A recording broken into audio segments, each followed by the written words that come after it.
Happy mother's day सबैजना मम्मीहरूलाई अनि मेरो तर्फबाट।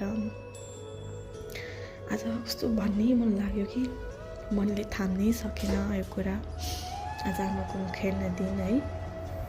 सबैजनाको घरमा कति हर्षित भएर छोरी ज्वाइँ सबैजना आउनुभएको हुनुहुन्छ होला हाम्रो माइतीमा होइन। आमाको मुख हेर्ने दिन यस्तो दिन हो जसमा चाहिँ आफ्नो जन्मदिने आमाको हामीले मुख हेर्ने गरिन्छौँ होइन र। तर के गर्ने, मेरो नसिबमा त रहेनछ। आमाले यत्रो वर्ष दुःख कष्ट गरेर हुर्काउनु भयो, तर आज आमाको मुख हेर्ने बेलामा मसँग मेरो आफ्नै आमा हुनुहुन्न।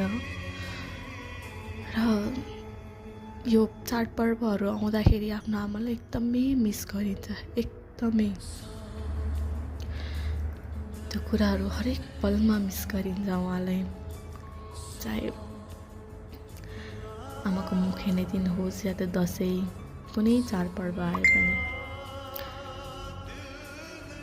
तर जोसँग आफ्नो आमा हुनुहुन्छ उहाँलाई रेस्पेक्ट गर्ने है, कहिले पनि उहाँहरूको मन नदुखाइदिनु होला।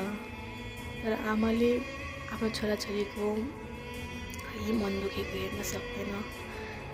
बरु छोराछोरीले आफ्नो आमालाई मन दुखाउन सक्छ होला, तर छोराछोरीले आफ्नो आमाको मन दुखाउन सक्छ होला, तर आमाले कहिले आफ्नो छोराछोरीलाई मन दुखाउन सक्दैन। त्यही भएर उहाँलाई आमा भनिएको। आज मलाई एकदमै भित्र मनबाट आफ्नो आमालाई सम्झिँदै गर्दा आज त मदर्स डे पो रहेछ त।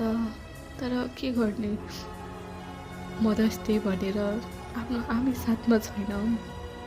तर ड्याडलाई हेर्छु, मलाई सम्झेर रुँदा धेरै गाह्रो हुँदो रहेछ आमा बिनाको जिन्दगी।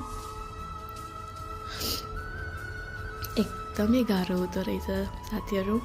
त्यही भएर जोसँग आफ्नो घरमा आमाहरू हुनुहुन्छ उहाँलाई एकदमै माया गरेर राख्नुहोस् है। Happy mother's day once again सबैजनालाई। लास्टमा यति भन्न चाहन्छु, म आफ्नो मम्मालाई आज एकदमै धेरै मिस गरिरहेको छु, एकदमै, जो कि म भन्न नि सक्दिनँ शब्दमा। I miss you mamma, I love you. तपाईँ जहाँ रहे पनि माथिबाट हजुरले हेरिराख्नु भएको होला तपाईँको छोराछोरी, ड्याडलाई, सबै फ्यामिलीहरूलाई हेरिराख्नु भएको होला। सबैजनालाई